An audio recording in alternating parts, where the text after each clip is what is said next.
अस्सलाम वालेकुम स्टूडेंट्स। आज का टॉपिक है हमारा प्रिंसिपल्स ऑफ इकोनॉमिक्स।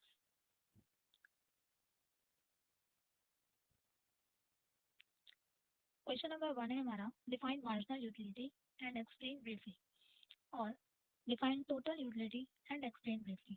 मीन्स दोनों में से कोई भी क्वेश्चन अगर आपके पास आ जाता है एग्जाम में, तो आपने यही आंसर इसमें लिखना है जो अभी हम आगे डिस्कस करने वाले हैं। सबसे पहले आ जाते हैं टोटल यूटिलिटी पे कि टोटल यूटिलिटी क्या होती है। The total satisfaction derived by a consumer with consumption of given total units of goods is called total utility।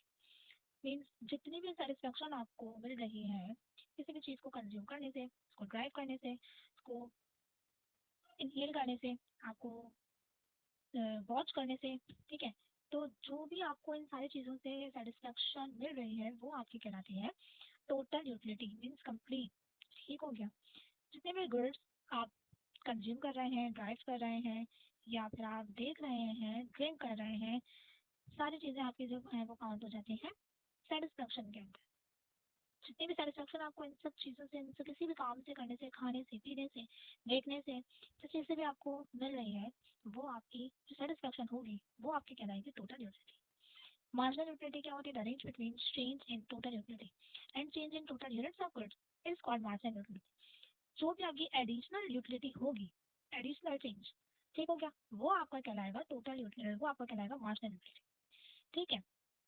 और ये रेशो किस तरीके से हम इसको निकालते हैं? मार्जिनल यूटिलिटी आ गया हमारे पास चेंज इन टोटल यूटिलिटी, इसको डिवाइड कर देंगे change in total units of goods से।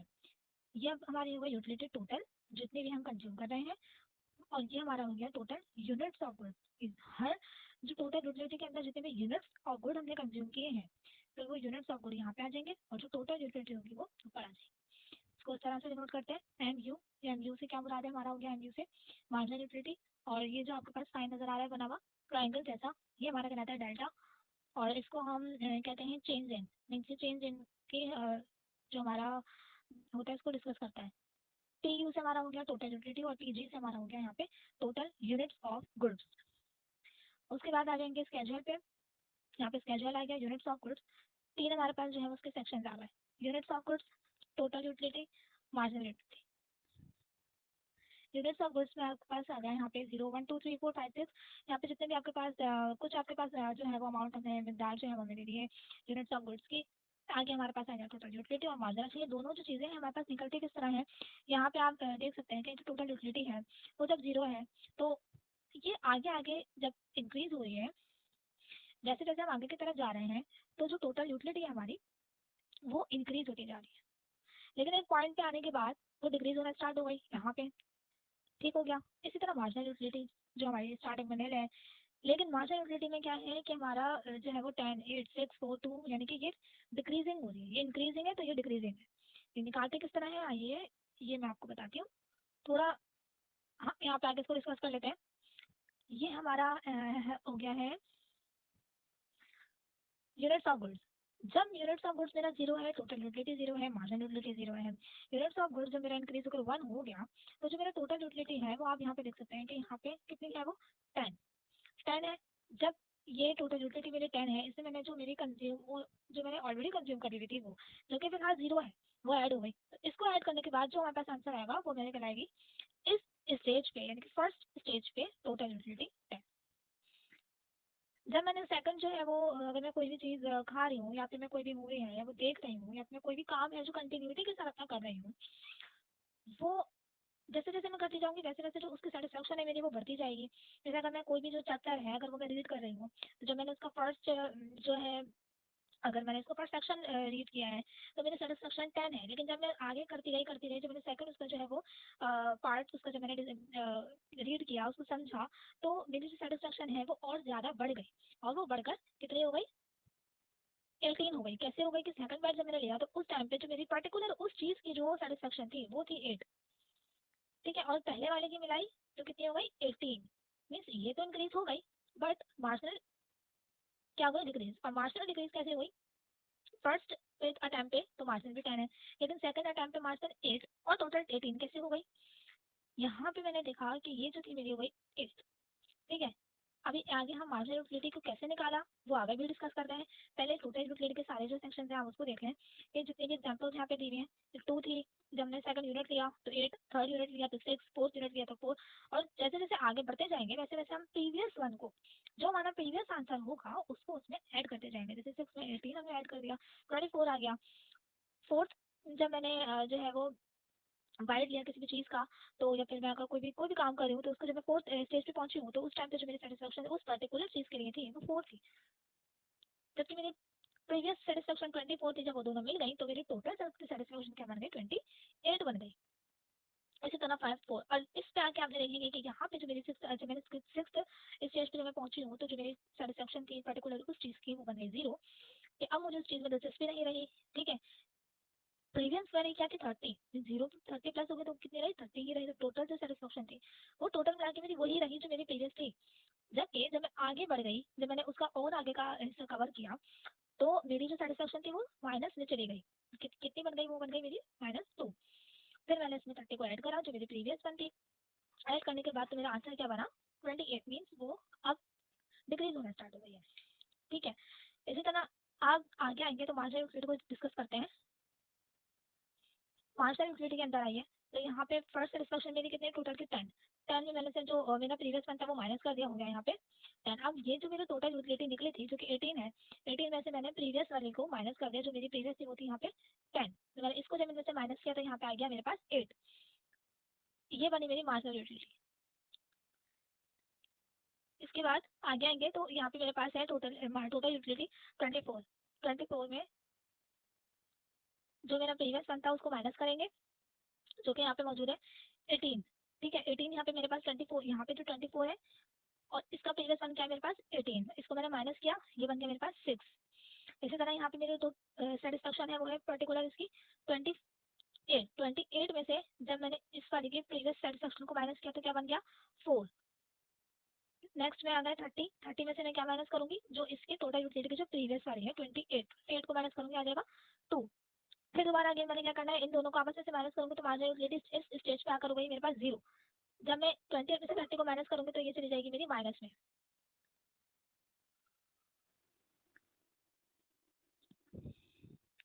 अब आ जाते हैं इसके ग्राफ पे। ग्राफ में यहाँ पे शो हो रहा है कि ये जो मेरा वाई एक्सिस है, ये हमारा वाई एक्सिस है जो कि हमारा कहला रहा है मार्जिनल यूटिलिटी। इस स्टेज में हमारे पास है मार्जिनल यूटिलिटी और यहाँ पे हमारा हो गया एक्स एक्सिस।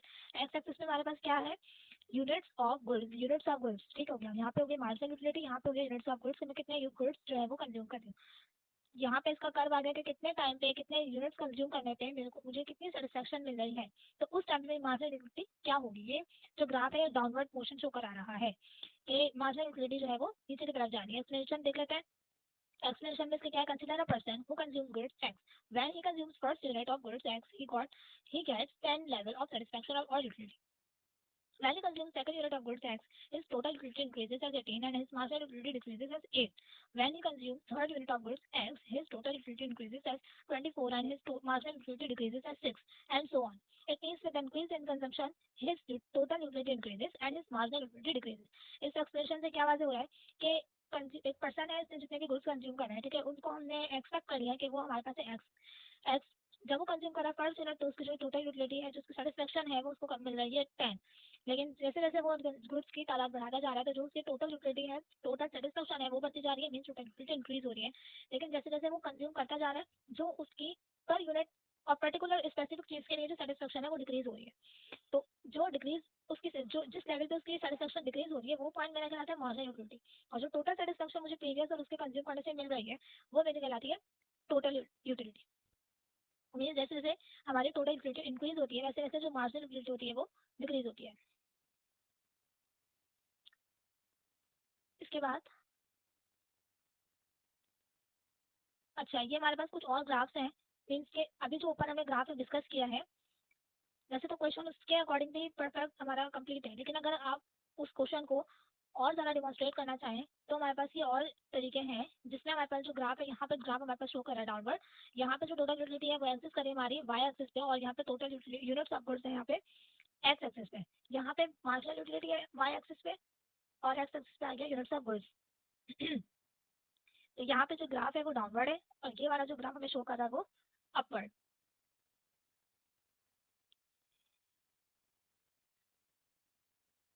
और इसी तरह अगर आप इन दोनों ग्राफ को एक साथ भी शो कराना चाहे तो इस तरह से करवा सकते हैं कि आपने दोनों ग्राफ बना दिए और ये जो पॉइंट है, ये पॉइंट हमारा कौन सा है, वही वो पॉइंट है जहाँ पे हमारी जो टोटल यूटिलिटी होती है वो अपने पीक पॉइंट पे पहुंचे, और जिस टाइम पे वो अपने पीक पॉइंट पे है उस टाइम पे जो मेरी मार्जिनल यूटिलिटी है वो हो गई यहाँ पे जीरो, बिल्कुल डाउनवर्ड। यहाँ पे जब वो जीरो हुई तो यहाँ पे दोनों चीजें हमारी क्या हो गई, बिल्कुल बैक।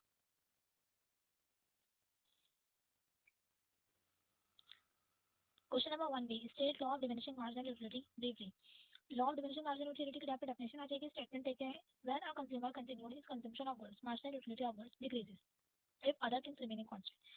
डिमिनिशिंग मार्जिनल यूटिलिटी क्या होती है कि मार्जिनल यूटिलिटी का वो पॉइंट जब हमारी सेटिस्फैक्शन होती है, जो मार्जिनल यूटिलिटी होती है वो हमारी डिक्रीज होना स्टार्ट हो जाती है, तो उस पॉइंट को हम कहते हैं law of diminishing marginal utility. Means अगर हम कोई भी चीज कंज्यूम कर रहे हैं उसे एक वक्त तक हम कंज्यूम कर सकते हैं जब तक हमें सेटिस्फेक्शन मिल रही है, यानी कि जो सेटिस्फेक्शन है वो सिर्फ एक हद तक ही मिलेगी, एक पॉइंट तक ही मिलेगी। उसके बाद अगर हम उस चीज को ज्यादा से ज्यादा इस्तेमाल करने लगेंगे तो एक पॉइंट पे आके उसकी जो सेटिस्फेक्शन होगी वो जीरो हो जाएगी, हमें उससे कोई भी फायदा नहीं मिलेगा, बल्कि बाद में ऐसा होता है कि उसके उस फायदे की बजाय हमें नुकसान होना स्टार्ट हो जाएगा। तो ये चीज हमारी कहलाती है diminishing marginal utility. Units of goods, total utility और मार्जिनल यूटिलिटी, यही वही है जो हमने जिससे पहले भी डिस्कस किया है। आगे आ जाता है, ग्राफ भी सेम बनेगा और एक्सप्लेनेशन भी वही रहेगी। नेक्स्ट हमारे पास question number 2A, write the assumptions of law of diminishing marginal utility. Diminishing marginal utility के असम्पशंस देख लेते हैं। यहाँ पे जो डेफिनेशन लिखी हुई है वही वो डेफिनेशन आएगी जो हमें क्वेश्चन नंबर 1B में डिस्कस किया, और 1B के अंदर यहाँ पे जो हमारा ग्राफ और एक्सप्लेनेशन है ये सारी चीजें वो है जो हमने अभी क्वेश्चन नंबर 1A में डिस्कस की थी। ठीक हो गया। क्वेश्चन नंबर 2A के अंदर हम assumptions पे आ जाते हैं। Following are the main assumptions for law of diminishing marginal utility. Number 1, size of goods units. Size of goods units is one of the main factor of utility of goods. If size of goods unit change, then utility of goods is also change. अगर हम किसी भी चीज के assumptions के units की जो तादाद है अगर हम उसको कम या ज्यादा करेंगे तो ऑब्वियसली जो उससे मिलने वाली सेटिस्फेक्शन है वो भी हमारी चेंज होगा। सेटिस्फेक्शन पे फर्क पड़ता है तो ऑब्वियसली उसकी जो टोटल यूटिलिटी और मार्जिनल यूटिलिटी है दोनों पे फर्क पड़ेगा, तो इसका सेम होना जरूरी है। नेक्स्ट है हमारे पास nature of goods. Nature of goods is another important factor that affects the utility of goods. Nature of goods must be same in law of diminishing marginal utility. Nature को भी same रहना जरूरी है, means जितनी भी हमारे हम चीजें एज्यूम कर रहे हैं या पे देख रहे हैं उसके जो आसपास का जितना भी हमारा माहौल है वो सारी चीजें हमारी सेम रहनी जरूरी है, वरना उससे मिलने वाली सेटिस्फेक्शन भी ऊपर नीचे होगी, और जब सेटिस्फेक्शन पे फर्क पड़ेगा तो ऑब्वियसली फिर हमारी जितनी भी चीजें होंगी मार्जिनल यूटिलिटी होगी वो डिक्रीज होना स्टार्ट हो जाएगी। और अगर डिक्रीज और अगर उन चीज़ों में किसी भी चीज़ में चेंज होता है कि सेटिस्फेक्शन हमारी तब्दील हो गई, वो डिक्रीज होने के बजाय अगर इंक्रीज हो गई तो लॉ हमारा फेल हो जाएगा। तो इसलिए इन चीज़ों का सेम होना जरूरी है। फिर external factors, consumption pattern. External factors में क्या है, factor that affects the utility of goods is external factor like weather, fashion and law of diminishing marginal utility. External factor must be remain same. Consumption pattern for utility of goods is consumption pattern is another an important factor. Consumption pattern should remain same in law of diminishing marginal utility. Monetary variables in law of diminishing marginal utility, monetary variables is another an important factor. If monetary variables change, then the utility of goods is also changed. It means it should remain constant in the law. सारी चीजें जो है अभी हमने discuss की है इस question में, इन तमाम चीजों का सेम रहना जरूरी है। अगर इन पॉइंट्स में से कोई भी पॉइंट अगर आपने चेंज करते हैं, अगर इनमें से किसी भी चीज में कोई चेंज होता है तो सेटिस्फेक्शन चेंज होगी, जिसकी वजह से टोटल यूटिलिटी और मार्जिनल यूटिलिटी दोनों में चेंज आएगा। तो जो हमारा law of diminishing marginal utility है जो मैं ये कहता है कि एक पॉइंट पे हमारी जो मार्जिनल यूटिलिटी है वो डिक्रीज होने स्टार्ट हो जाती है, वो फेल हो जाएगा। इसलिए इन तमाम चीजों का सेम रहना जरूरी है। नेक्स्ट है question number 2B, state and explain law of diminishing marginal utility. अगर हमारा यही क्वेश्चन लॉन्ग क्वेश्चन के अंदर आ जाता है तो आपने क्या करना है, जो law of diminishing marginal utility की डेफिनेशन अभी हमने पढ़ी है वो यहाँ पे आएगी। उसके बाद जो क्वेश्चन नंबर 1 के अंदर हमने यूनिट्स ऑफ गुड, ये हमारा पूरा स्केड्यूल हमने डिस्कस किया था, आपको याद होगा, वो यहाँ पे आएगा। फिर ग्राफ वही क्वेश्चन से लिया गया है, एक्सप्लेनेशन वही है जो प्रीवियस हमने डिस्कस कर चुके हैं ऑलरेडी, और अजम्पशन जो अभी अभी हमने डिस्कस करी है वो सारी आपने यहाँ पे अजम्पशन लेके लिख देनी है। यहाँ पे हो जाएगा हमारा क्वेश्चन नंबर 2B कंप्लीट। फिर आ जाते हैं क्वेश्चन नंबर 3A पे, state the law of equi marginal utility और state law of substitution. Law of equi marginal utility क्या है, the consumer maximising his total utility when he spends his total income and marginal utility of both house goods becomes equal, other things remain constant. मतलब ये कि total utility का मतलब वो point आप ले लीजिए जहाँ पे आपने टोटल आपकी जितनी भी इनकम है, आपकी जितनी भी आपकी सोर्स है, जितने भी आपके हर चीज का आपने मैक्सिमाइज दे दिया, आपने हर चीज का लास्ट जो है वो लगा दिया, वो पॉइंट आपका कहलाएगा इक्वी मार्जिनल यूटिलिटी। जिस पॉइंट पे आपकी टोटल यूटिलिटी और आपकी मार्जिनल यूटिलिटी दोनों इक्वल हो जाती हैं वो पॉइंट आपका कहलाएगा मार्जिनल यूटिलिटी। कंडीशन में क्या है, following condition is necessary for the equal marginal utility, ये हमारे पास एक कंडीशन दी हुई है कि मार्जिनल यूटिलिटी और ये जो हमारी कंडीशन है कि इन दोनों चीज़ों को सेम रहने के लिए आपके पास ये कंडीशन जरूरी होना चाहिए कि जब आपके पास मार्जिनल यूटिलिटी 1 और मार्जिनल यूटिलिटी 2 दोनों इक्वल हों तो आपकी जितनी भी एंड में मार्जिनल यूटिलिटी होगी वो सारी सेम रहेगी, और इसी तरह से आपके जो प्राइस है या जो भी चीज़ें आपकी वो भी सेम रहेगी।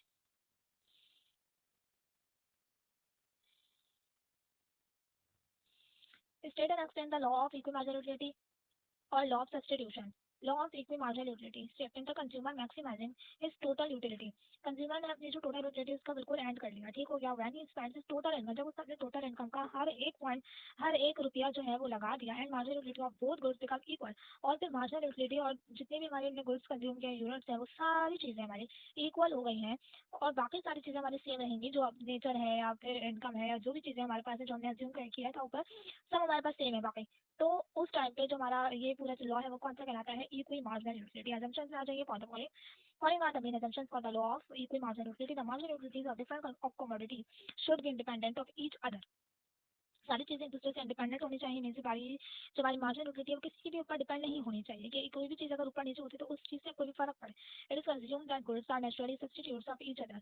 हमने अज्यूम कर लिया कि जो गुड्स हम यूज कर रहे हैं वो एक दूसरे का नेचुरली तौर पर एक दूसरे का सब्स्टिट्यूट, एक दूसरे के रिप्लेसमेंट में भी यूज हो सकता है। It is assume that consumer has much awareness about the market, और हमने ये अज्यूम कर लिया कि जो कंज्यूमर है उसको मार्केट के बारे में टोटल अवेयरनेस है।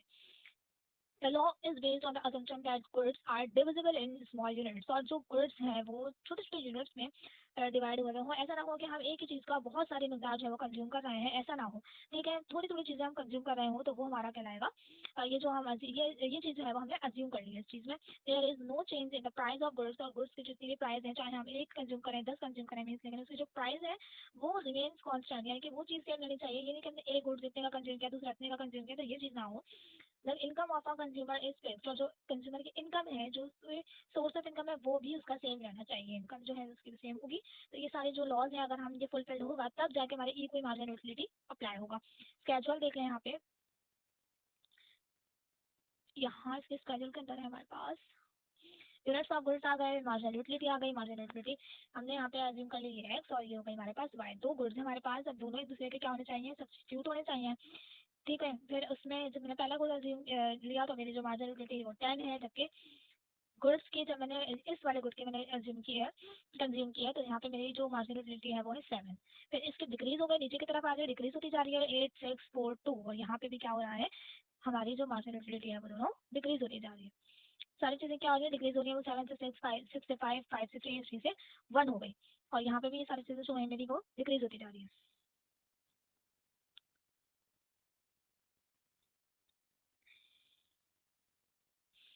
यहाँ पे मेरे पास एक ग्राफ शो हो गया कि यहाँ पे ये वाला जो मेरा है वाई एक्सिस है, और ये वाला जो मेरा है वो एक्स एक्सिस है। अब इस वाले जो एक्स एक्सिस है यहाँ पे मेरे जो टोटल यूनिट्स ऑफ गुड्स है, यूनिट्स ऑफ गुड्स दोनों लाई कर रहा है, एक्स भी है और वाई भी है, और यहाँ पे मेरा मार्जिनल यूटिलिटी लाई कर रही है। यहाँ पे यूनिट्स ऑफ गुड्स आ गए, यहाँ पे मार्जिनल यूटिलिटी आ गई।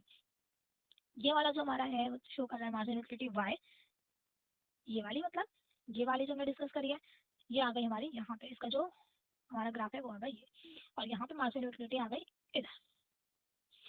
तो कौन सा ऐसा पॉइंट है जहाँ पे दोनों चीजें हमारी इक्वल है, तो यहाँ पे जो पॉइंट हमारा लाई कर रहा है, यहाँ पे हमारी जो मार्जिनल यूटिलिटी है दोनों चीजों की वो इक्वल मार्जिनल हो गई, क्योंकि वो सेम हो गई, एक दूसरे के इक्वल हो गई। दोनों जो हमारे जो ग्राफ है वो डाउनवर्ड मोशन शो कर रहे हैं कि दोनों जो है वो नीचे की तरफ जा रहे हैं। इसकी एक्सप्लेनेशन देखें, आपके पास ये दो एक्सप्लेनेशन है, एक यहाँ 1 और एक यहाँ 2। आपके ऊपर डिपेंड करता है, आप इनमें से कोई सी भी एक्सप्लेनेशन क्वेश्चन में लिख सकते हैं, कोई इशू नहीं है, दोनों में से आप कोई सी भी यूज कर सकते हैं। The law of equal marginal utility can be explained with the help of an example. Suppose a consumer having 100 rupees that he wants to spend on good X and good Y in order to obtain maximum total utility. अब एक person हमने assume करें जिसकी income हमारे पास है 100 rupees और वो good X और Y लेना चाहता है।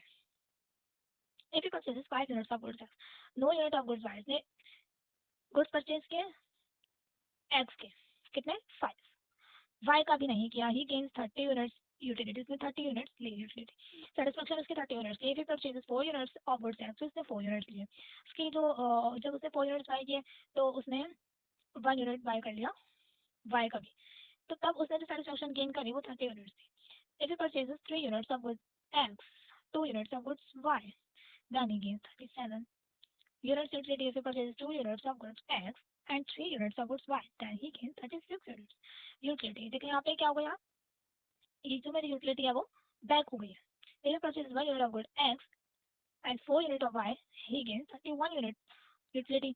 यहाँ पे जो यूटिलिटी जो सेटिस्फेक्शन है वो और ज़्यादा कम हो गई है. If he purchases no unit of goods X and 5 units of goods Y, then he gains 22 units of utility. और ज़्यादा हमारी जो है वो कम होती जा रही है.